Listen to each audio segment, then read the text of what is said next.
அடுத்தபடியாக குருவினுடைய வீடு தனுசில் வந்து ராகு கேதுக்களுடைய தொடர்பு இருந்தால் நல்ல ஞானம், அறிவு, படிப்பு எல்லாம் இருக்கும். ஆனால் பெரிய சாமியாராக இருப்பாங்க. ஆனால் அவங்க சாமியார்கிட்ட திருட்டுத்தனம் இருக்கும்.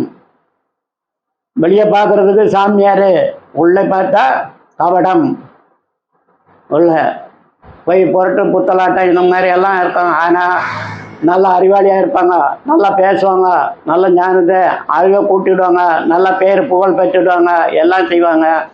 ஆனால் அவங்களுடைய கடைசியில் பார்த்தீங்கன்னா எதையா ஒரு தப்பில் வந்து மாட்டிக்கிடுவாங்க.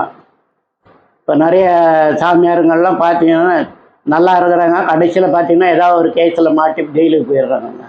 அந்த மாதிரி உள்ள ஆள் இருக்காங்க. அந்த மாதிரி உள்ள இதுகளை பண்ணுற அதே டைமில் குரு, ராகு, கேது இவையெல்லாம் வாழ்க்கையில் ரொம்ப ரொம்ப நல்லது தான் செய்யும், கெட்டதெல்லாம் செய்கிறதில்ல. நல்ல ஞானத்தை கொடுக்கும், நல்ல அறிவை கொடுக்கும், நல்ல பணத்தை கொடுக்கும், நல்லபடியாக வாழ வைக்கும். ஆனால் குருவினுடைய துணை உங்களுக்கு இருந்தால் எந்த குறையும் வரப்போகிறதில்ல. அடுத்தபடியாக வருகிறது மீன லக்னம், மீன ராசி அப்படின்னு பார்த்தீங்கன்னா அதுக்கு குருவே அதிபதி. குரு வந்து ராகு கேதுக்களுக்கு நட்பாக தான் இருக்குது. ஆனால் பெரும்பாலும் எந்த தீமையும் பண்ணுறதில்ல.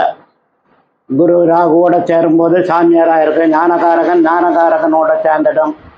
அதே டைமில் ராகு நல்ல இடத்துல இருந்தாலும், குரு நல்ல இடத்துல இருந்தாலும் சம்பாதிக்கலாம். ராகு வெளிநாடுகளுக்கு போக வைப்பார், விஞ்ஞான சம்பந்தமான அறிவை கொடுப்பார், ஆராய்ச்சியாளராக மாறிடலாம், பெரிய டாக்டர் ஆகிடலாம், பெரிய பெரிய பதவிகளுக்கெல்லாம் அவரே காரணம் ஆகிடும்.